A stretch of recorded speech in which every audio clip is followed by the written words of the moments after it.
কোরবানির ঈদ আসলেই আমরা কিন্তু চিন্তা করি কী ধরনের রেসিপি তৈরি করব, কারণ এ সময় অনেক গরু মাংস একসঙ্গে পাওয়া যায়, তাই নতুন নতুন রেসিপি ট্রাই করতে আমরা কিন্তু পছন্দ করি।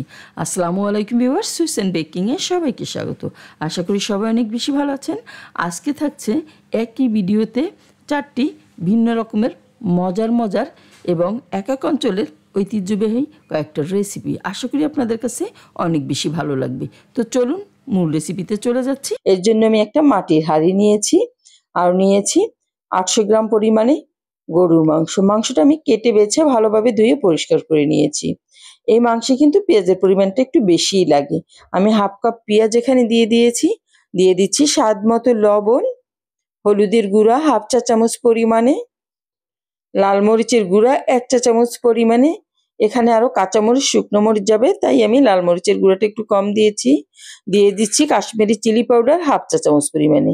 এটা আপনাদের থাকলে দিবেন, না থাকলে প্রয়োজন নাই, এতে কালারটা সুন্দর করে। ধনে গুঁড়া দিয়ে দিচ্ছি, গরম মশলা গুঁড়া দিয়ে দিচ্ছি, জিরা গুঁড়া হাফ চা চামচ পরিমাণে, দিয়ে দিচ্ছি রসুন পেস্ট 1 চা চামচ পরিমাণে, আদা পেস্ট 1 চা চামচ পরিমাণে,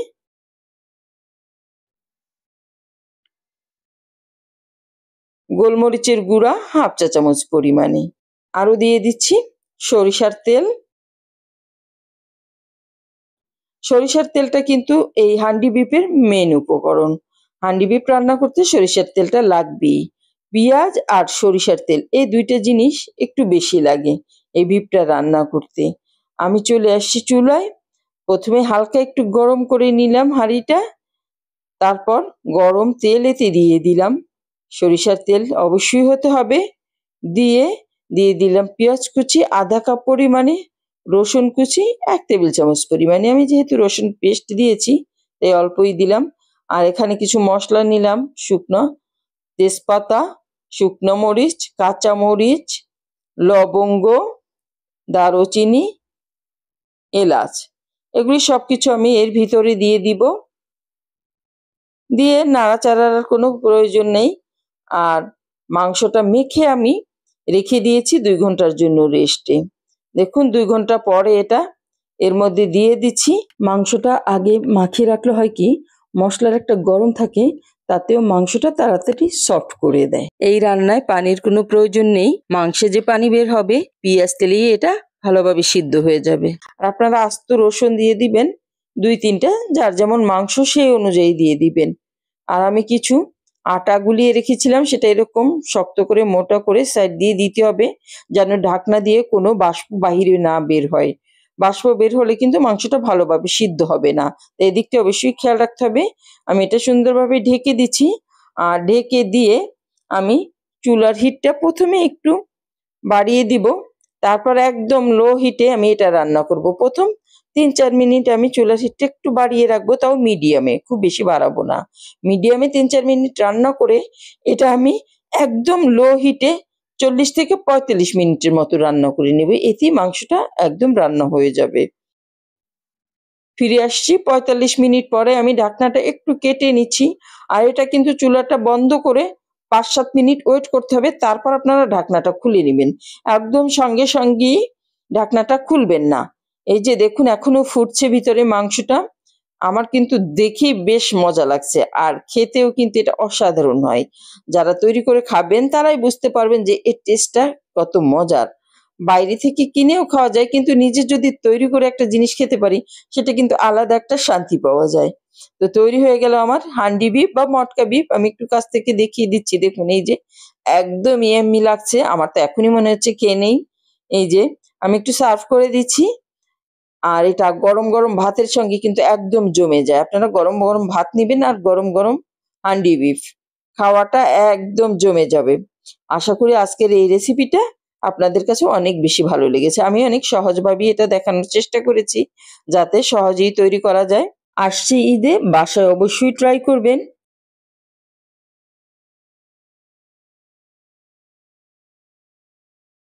আজকে আমি এখানে পাকিস্তানি পেশোয়ারি বিফ বা নামকিন গোশত তৈরি করবো। এই জন্য এখানে 1 কেজি পরিমাণে মাংস নিয়েছি। এটা দেখুন একটু বড় করে সাইজ করেই কাটা, এতে তেল, চর্বি এবং হাড্ডি সহই নেওয়া হয়। আমি এখন এখানে দিয়ে দিচ্ছি 1 চা চামচ পরিমাণে লবণ। লবণটা দিয়ে এটা মাখিয়ে রেস্টে রেখে দিতে হবে আধা ঘন্টার মতো। এই যে দেখুন সুন্দর মতো আমি এটা মাখিয়ে নিলাম। এখন ফিরে আসছি আধা ঘন্টা পরে। তারপরে দিয়ে দিচ্ছি এতে দেখুন আস্ত পেঁয়াজ, দিয়ে দিচ্ছি রসুন 4-5টার মতো আস্ত। এটাকে ভালোভাবে পরিষ্কার করে নিতে হবে ধুয়ে আগে। দিয়ে দিচ্ছি টমেটো। টমেটোগুলি ছোট ছোট, তাই আমি আর ভিতর থেকে কাটিনি, শুধু উপরের বোটার অংশটা ফেলে দিয়েছি। দিয়ে দিচ্ছি কাঁচামরিচ। আপনারা চাইলে এখানে বোম্বাই মরিচটাও ইউজ করতে পারেন।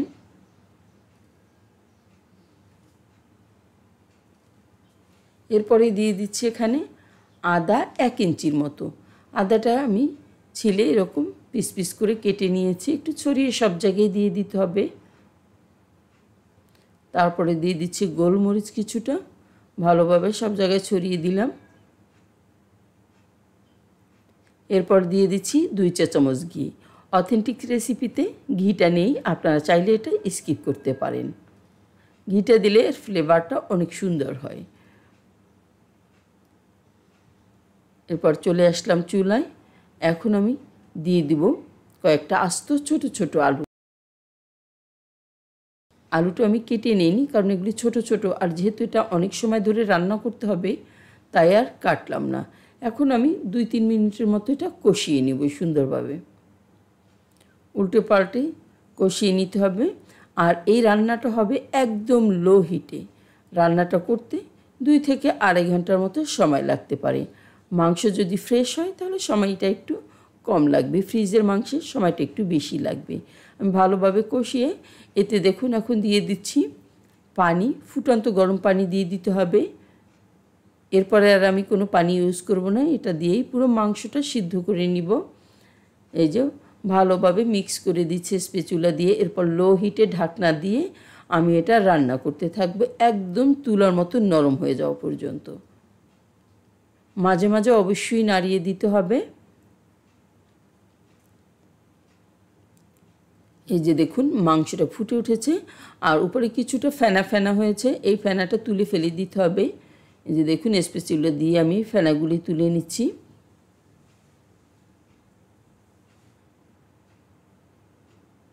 এই যে এভাবে তুলে নিতে হবে। আবারও ঢাকনা দিয়ে আমি ঢেকে দিলাম। ফিরে আসবো 1 ঘন্টা পরে। 1 ঘন্টা পরে এটা কেমন হয়েছে দেখিয়ে দিব। আর এর মধ্যে অবশ্যই মাঝে মাঝে নাড়া দিবেন। এই যে দেখুন 1 ঘন্টা পরের অবস্থা, মাংসটা অনেকটাই সিদ্ধ হয়ে আসছে।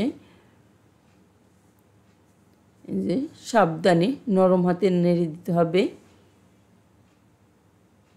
আর আপনারা চাইলে এটা প্রেসার কুকারেও সব মশলা দিয়ে সিদ্ধ করে নিতে পারেন। আমি ঢেকে দিলাম, ফিরে আসবো রান্নাটা কমপ্লিট হওয়ার পরে।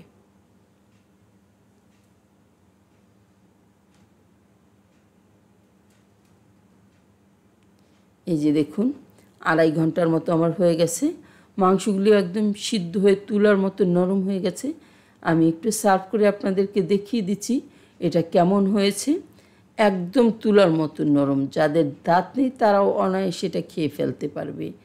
এই যে দেখুন হাড্ডি মাংস সব কিছু একদম সফট হয়ে গেছে, আলুগুলো সফট হয়ে গেছে, রসুন পেঁয়াজ। আমি একটু দেখিয়ে দিচ্ছি এটা কতটা সফট হয়েছে। এই যে দেখুন একদম নরম হয়ে গেছে। কিন্তু আমি একটু মাংস ভেঙে দেখিয়ে দেবো, ধরার সঙ্গে সঙ্গেই দেখুন ভেঙে যাচ্ছে, মনে হচ্ছে যেন তুলার মতো নরম হয়ে গেছে। আশা করি আজকের এই রেসিপিটা আপনাদের কাছে অনেক বেশি ভালো লেগেছে। ভালো লাগলে এই কোরবানির ঈদে আপনারাও বাসায় ট্রাই করবেন, বেশি বেশি শেয়ার করে দিবেন। সবাই অনেক বেশি ভালো থাকবেন। গরুর মাংসের আচার, অনেকেই হয়তো ভাবতে পারেন গরু মাংস দিয়ে আবার আচার, সেটা কিভাবে তৈরি করে। তো চলুন মূল রেসিপিতে চলে যাচ্ছি। আমি এখানে 800 গ্রামের মতো গরু মাংস কেটে একদম কিউব কিউব করে নিয়েছি আর ধুয়ে পরিষ্কার করেও নিয়েছি। এই যে আমি একটু দেখিয়ে দিচ্ছি কাছ থেকে এটা কেমন করে কেটে নিয়েছি। এখন এতে দিয়ে দিচ্ছি 1 টেবিল চামচ পরিমাণে রসুন বাটা, 1 টেবিল চামচ পরিমাণে আদা বাটা, দিয়ে দিচ্ছি 1.5 চা চামচ পরিমাণে ধনিয়া গুঁড়া, 1.5 চা চামচ পরিমাণে জিরা গুঁড়া। আরও দিয়ে দিচ্ছি গোলমরিচের গুঁড়া হাফ চা চামচ পরিমাণে, দিয়ে দিচ্ছি গরম মশলা গুঁড়া 1 চা চামচ পরিমাণে, স্বাদ মতো লবণ দিয়ে দিলাম।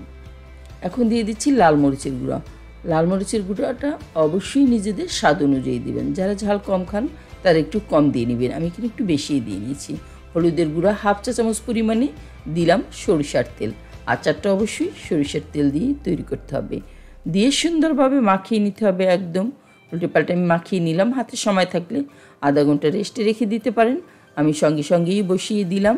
এই যে উল্টে পাল্টে নেড়ে চেড়ে আমি ঢাকনা দিয়ে ঢেকে রেখে দেব 10 মিনিটের মতো। এর মধ্যে এটা পানি উঠে দেখুন ভরে গেছে কিন্তু। এখন উল্টে পাল্টে আবারও নেড়ে ঢেকে দিব। এটা আমি রান্না করব 45 থেকে 50 মিনিটের মতো, অর্থাৎ মাংস অনুযায়ী এটা সিদ্ধ হতে যতটা সময় লাগে। আর এতে কোনো পানি ইউজ করতে হবে না, একদম লো হিটে চুলাটা দিয়ে এটা এভাবে তৈরি করে নিতে হবে। যে দেখুন মাংসটা সিদ্ধ হয়ে গেছে, আমি চলে যাচ্ছি অন্য প্রিপারেশনে। এখানে আমি দিয়ে দিচ্ছি হাফ কাপ পরিমাণে সরিষার তেল, আচার মানেই সরিষার তেল। দিয়ে দিচ্ছি 1 টেবিল চামচ পরিমাণে রসুন কুচি আর 2 চা চামচ পরিমাণে আদা কুচি, একটু লম্বা লম্বা করে কেটে আমি দিয়ে দিলাম। দিয়ে দিচ্ছি 4-5টা শুকনো মরিচ, দিয়ে দিলাম 5 ফোড়ন 1 চা চামচ পরিমাণে, আরও দিয়ে দিচ্ছি কিছুটা গোটা মশলা, এখানে তেজপাতা, দারুচিনি, এলাচ আর লবঙ্গ। একটু ছোট সাইজের রসুন দিতে হবে যাতে ভালোভাবে সিদ্ধ হয়ে যায়।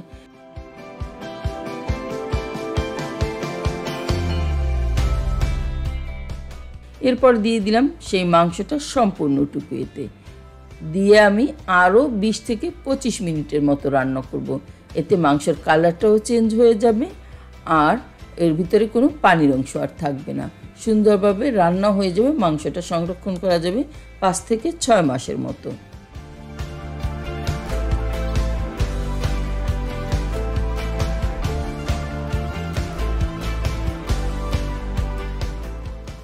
এই যে দেখুন উল্টে পাল্টে নেড়ে চেড়ে ঢাকনা দিয়ে ঢাকনা খুলে এভাবে আমি 20 থেকে 25 মিনিটের মতো রান্না করে নিলাম। এর কালারটা চেঞ্জ হয়ে গেছে, এ থেকে সুন্দর একটা ঘেরানো বের হয়ে আসছে আর তেলটাও একদম উপরে উঠে আসছে। দেখুন এই হলো এর শেষের অবস্থা। আমি কাছ থেকে একটু দেখিয়ে দিচ্ছি। তো তৈরি হয়ে গেল আমার গরুর মাংসের আচার। আমরা যদি বিদেশে আত্মীয় স্বজন থাকে তাদের জন্য এভাবে তৈরি করে কিন্তু পাঠিয়ে দিতে পারি, কোনো রকমের নষ্ট হবে না। তারপর একটা আমি সার্ভিং ডিশে সুন্দরভাবে সার্ভ করে দিলাম। আপনারা কোরবানির ঈদে এটা তৈরি করে নিতে পারেন। আর দেখিয়ে দিচ্ছি এটা কত সুন্দরভাবে মাংসটা সিদ্ধ হয়ে গেছে, এই যে দেখুন। আর রসুনগুলিও একদম সিদ্ধ হয়ে গেছে, আমি তাও একটু দেখিয়ে দেব যে রসুনগুলি কেমন সিদ্ধ হয়েছে। এই যে দেখুন সব কিছুই সুন্দরভাবে তৈরি হয়ে গেছে। এরকমের কাচের জারে করে আপনারা 5 থেকে 6 মাসের মতো এটা সংরক্ষণ করে রাখতে পারবেন। আর আমি একটু খিচুড়ির সঙ্গে সার্ভ করে দিলাম, খিচুড়ির সঙ্গে খেতে কিন্তু এটা দারুণ হয়। আশা করি আজকের এই গরুর মাংসের আচারের রেসিপিটা আপনাদের কাছে অনেক বেশি ভালো লেগেছে।